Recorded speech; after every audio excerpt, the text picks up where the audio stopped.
All right, this is a video for Josh. The videos that I end up taking during class were a little bit too long, so they wouldn't upload. So I'm just going to break these apart a little bit. All right, so in those notes that I gave you, we're looking at page 8 here. Okay, and the idea is to solve a quadratic equation by graphs and factoring. All right, so if we just follow the steps through here, we can knock out these 3 examples, and then you'll be in good shape on how to do each different type of question here. All right, so number one, we're going to set each equation equal to 0. So right now this currently equals to 6. So we want to subtract 6 on both sides in order to make that in the form that we need here. Fix my pencil.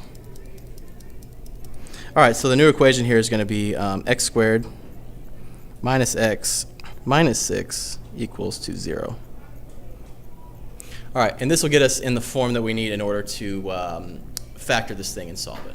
All right, so factoring this, we're looking for 2 numbers that add up to -1 and multiply to -6. So add to -1, multiply to -6. All right, so the numbers that we're going to need to use here are -3. Actually, let's see what we mean. Yeah, -3 and +2. Okay, because if you use this, -3 times 2 is -6. -3 plus 2 is -1. So that's going to work. So once we factor this, we're going to have x minus 3, x plus 2, and both of those factors equal to 0. All right, so I'm going to rewrite this up here. X minus 3, x plus 2 equals 0. All right, so once you have it factored, we're in good shape there. What we want to do is set each one of these factors equal to 0. Okay, so that's going to lead us with x minus 3 equals 0 and x plus 2 equals 0. All right, once we solve for x, we have solved this thing all the way. All right, so if we want to solve for x here, we're going to add 3 to both sides. So x is going to be 3. And x is going to be -2. All right, let's go ahead and verify this by graphing this. You could graph this on Desmos or anything else you want to use. So if I graph the original equation here, which is x squared minus x minus 6, and if you look at the solutions to this guy, there's x as +3, and there's x as -2. We're looking at the y-intercepts on both of these. Okay, so that takes care of that type of problem, which, if you can do that, man, you can do all these. Okay, let's do the same form. Part B here, we want to set this all equal to 0. So I need to subtract 5 and add 9x. 2x squared plus 9x minus 5 equals 0. So that's our good old standard form equation here. And we need to factor this. Now, we can't factor this one exactly the same as we did the one up here because we have a lead coefficient. All right? So we need to do a little extra step in between there, and it kind of works the same way. So if this is A, that's B, and that's C. We're going to first multiply A times C to get, that's going to be 2 times -5 equals -10. All right, I'm recording a video, dude. All right, so once we got that on there, we need to say that B is also 9. All right, now we're looking for the same thing up here. We're looking for 2 terms that add to 9. So that one's going to be add.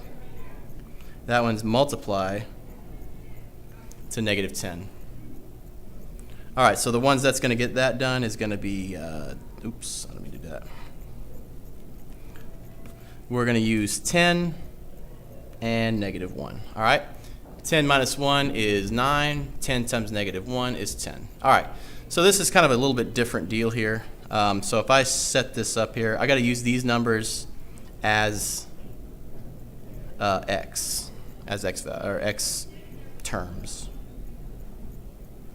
All right, so if I say 2x squared plus 10x, so So there's your 10 right here. Okay. Minus an x. So there's that guy. Minus 5. And that still equals 0. Okay. So from here, I'm going to factor this by grouping. All right. Factoring by grouping. That's a skill that we're going to need on your final as well. Okay. So I'm just going to put parentheses. Actually, I'm not going to do parentheses. I'm going to put little bars here, just like this. So we're going to look at this guy, and we're going to look at that guy. So let's factor some stuff out of these first terms. So greatest common factor of 2x squared and 10x is I can pull out a 2. I can also pull out a single x. And that's going to leave me with x plus 5. All right, between negative x and negative 5, I can pull out a negative 1. And that leaves us with x plus 5 again.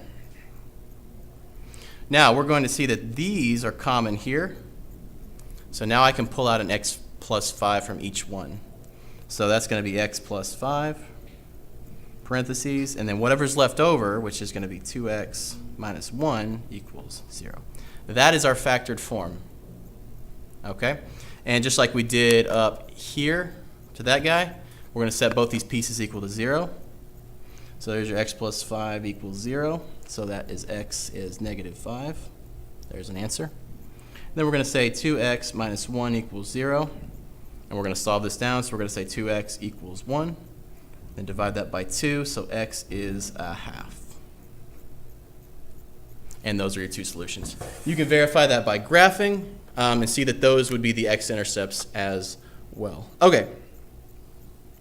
Let's put a little line around that. Let's solve this last one, and that'll be it for this first video here. Okay. So once I see this guy, we're going to get it in the right form. I got subtract or add an 8x, subtract a 16. So that's going to be 2x squared. Then this is going to be plus 8x and subtract a 16. We'll divide the equal sign here. All right, so negative 4x, ooh, this should be an x. Negative 4x plus 8x is going to be plus 4x.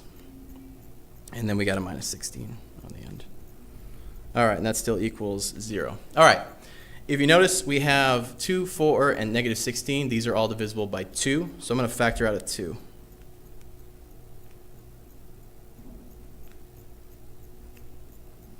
All right, and we're going to deal with that 2 in the end. All right, we actually don't really need to deal with it anymore, but if we wanted to, we could. All right, so let's do the same factoring technique as number 1, which is two numbers that add to 2 multiplied to negative 8. I'm going to say that's 4 and negative 2. All right, so if I factor this all out, I got my 2, which is still in front.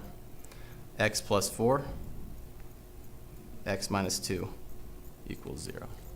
All right, so that full trinomial came to these two binomials, and that 2 is just 2 hanging out in the front.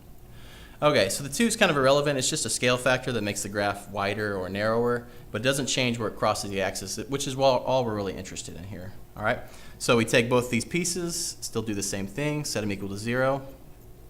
So x is going to be negative 4, and x is going to be 2.